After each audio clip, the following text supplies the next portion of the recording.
pagsasabi sa atin ng mga magulang natin. At alam naman ng mga magulang na minsan matigas ang ulo natin. Dapat mas ginagabayan nila tayo. That's not always the case.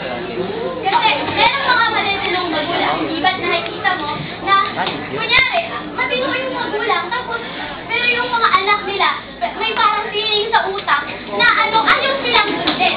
So, hindi ang magulang may kasalanan doon. So, ngayon, uulitin ko ang tanong ko, sino ang dapat parusahan?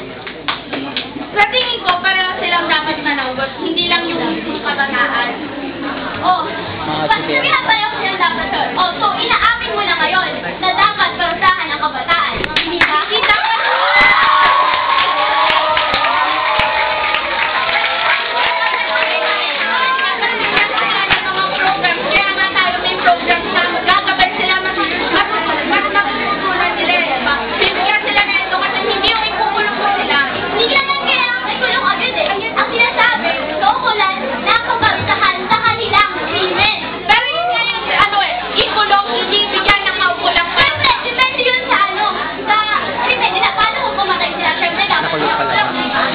Opo.